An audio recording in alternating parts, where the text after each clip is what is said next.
Hiya, it is Tiger Fiction here, and today I'm going to talk a bit about a game that I beat a couple of weeks ago, and that is Rogue Galaxy. I did beat this a couple of weeks ago, and I wanted to tell you my thoughts and all my feelings about it ever since, but I just didn't have enough time. So now that I have enough time, I'm going to talk a bit about it. It's not going to be a review because it's not scripted or structured or anything like that. It's kind of like a sporadic flow of my thoughts. So, yeah, Rogue Galaxy is a game developed by Level 5. They made White Knight Chronicles, Dark Cloud 2, and they also made really famous series. I don't know if you guys have heard it. Professor Layton? Yeah. They made Professor Layton. So they're quite a big company, and Rogue Galaxy is probably one of their most underrated titles. So I'm going to tell you about it. Rogue Galaxy is actually a JRPG. It was very popular in Japan. In fact, I think it was one of the top games that was selling really well in Japan, and it came out in 2006, so it was quite a late PS2 game, but with good reason, because the graphics in this game are amazing. They're cel shaded, so it gives that kind of neat artsy effect to it, and it's just beautiful overall. I wish they had an HD port of this because it would look amazing on the PS3, and honestly they wouldn't have to update the graphics to fit the PS3 anyway, since the graphics are really good in this game. You guys should check out some gameplay. But yeah, in Rogue Galaxy you play as a boy, 17-year-old Jaster. He's I guess you could call him a space pirate, and he's someone who has wanted to go into space for quite some time now to become a space pirate, and by chance he happens to do so. I'm not going to tell you how, but he happens to get into space, and he finds a bunch of other space pirates on this pirate ship called the Dorganark, and together they travel into the galaxy, exploring other planets, and finding treasures, helping villages, solving problems for these planets, so on and so forth. So it's a very adventurous take on the JRPG genre. But I wanted to talk quickly about the battle system, because the battle system is quite unique actually. It's kind of like a mix of Kingdom Hearts with, I don't know, just, it's kind of turn-based as well, I guess. What happens is, in battles, you actually have real-time combat, so you actually have to hack and slash, kind of like in Kingdom Hearts, but you also have your HP and your MP, which, depletes as enemies hit you and as you use abilities. Now, when you use abilities, you actually go into a menu, and it actually stops the battles overall. And once you click on an ability to use, like Illusion Sword or something like that, the animation will play. You can skip these animations if you want to, and then you'll have the power when you get back into battle. So I guess it's kind of turn-based in the sense that after every action you do, like if you use an ability or an item, or if you attack an enemy, it actually depletes a bar, and once that bar is gone, you actually have to wait your turn. You have to wait until it refills up to attack or do whatever again, unless you block an enemy's attack, and in which case your bar refills instantly, so you can continue attacking again. So I think it's a great complex battle system.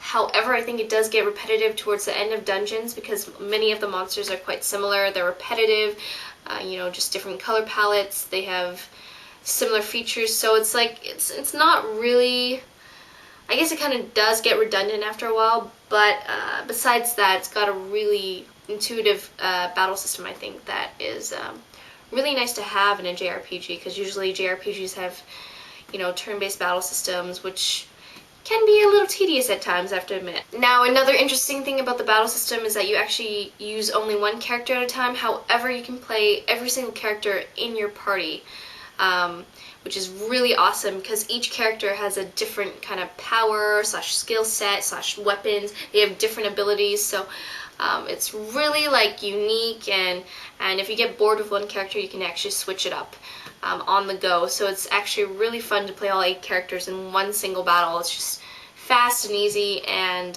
it's an interesting concept that Level 5 put in.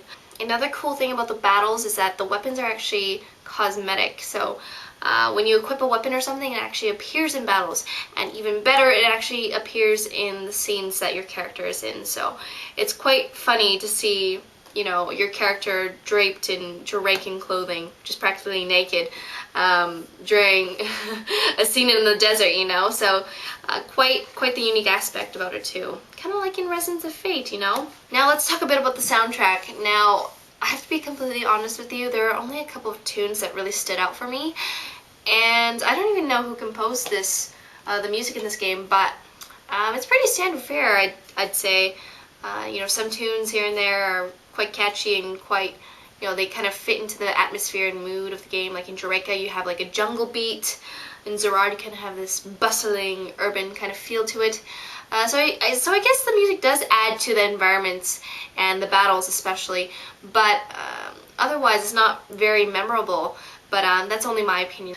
Now let's talk a bit about the world. The world of Rogue Galaxy is actually very beautiful.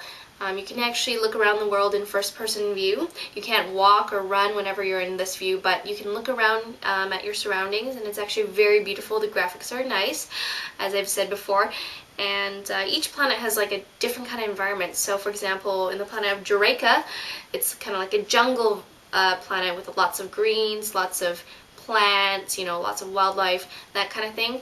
And then you've got, you know, kind of urban planet like Zerard, where everything's all big, you know, big buildings, big towers, lots of people, lots of shops. So it's got a wide variety of environments. However, in these particular environments, in these dungeons, you know, a lot of the same stuff that you see is what you'll see later on. So for example, in Eureka, you'll see green plants everywhere, and that's basically all you'll see for the rest of the dungeon. And the dungeons are really repetitive. I mean, it's not bad, I mean the graphics are great, but you really do see repeats and patterns in which the dungeons are created, and it's kind of predictable in the sense that you know which way to go because everything else looks the same pretty much. And unfortunately, the same thing goes for the monsters too. You know, if you see this particular monster, you're probably going to see that monster for the rest of the dungeon, and it's really, really repetitive.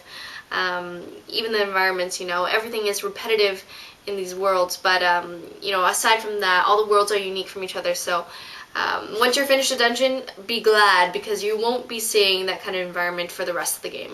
So aside from that, Rogue Galaxy is quite the complex game with a ton of narrative to back it up as well. It's one of those games where the narrative is really important. I can't say that the narrative is as good as any other JRPG story, but I'd say it's a unique take. So now let's talk a bit about how you get around in the world, in the galaxies of Rogue Galaxy. So like I said before, you're a space pirate on a spaceship called the Dorgan Ark with a couple of other space pirates who you also play as and who you interact with as the story goes along. And you actually go from planet to planet in the spaceship. However, there's no actual component in traveling from planet to planet. You just go to a destination and it just fast forwards you there. And I don't consider that to be a bad thing because you actually get to travel a lot when you're in these actual planets. So whether you're in a dungeon or if you're just exploring a planet or just talking to the townspeople, there's a lot to explore because the maps are huge. And of course there are a lot of treasure chests for you to uncover, so there's quite a lot to do actually in each particular planet. Again, my only downfall with this is that everything repeats a lot, and because these maps are so big, and because the game is so gorgeous, and because it takes so much for the PS2 to run this game, you'll get a lot of the same environments over and over and over. So that's my only gripe with Rogue Galaxy really, is it's just repetitive overall. But then again, what JRPG is. Now, another asset to Rogue Galaxy besides its unique combat, fantastic characters, and its huge maps is the fact that you don't have any load times, which is really surprising for a game of this caliber. I mean, you'd think that you'd have to wait like, I don't know, 15 minutes per loading screen, but no. The only time that you have to wait in this game at all is when you're loading up your save, which doesn't take long at all, maybe 5 or 10 seconds. So, you know, it's really surprising. I mean, when you enter someone's house, you don't have to wait at all. When you enter a dungeon, you know, you just go straight through. Everything is in real time, including the combat, except for when you first enter into battle. The screen does change a little bit, but again, there's no load times at all. So it doesn't take away from the experience at all. So yes, that was my final take on Rogue Galaxy. Thanks for listening to my random jumble of thoughts. And if you guys are interested in this lovely title and have some questions, please let me know in the comments below. And I'll see you guys later. Peace!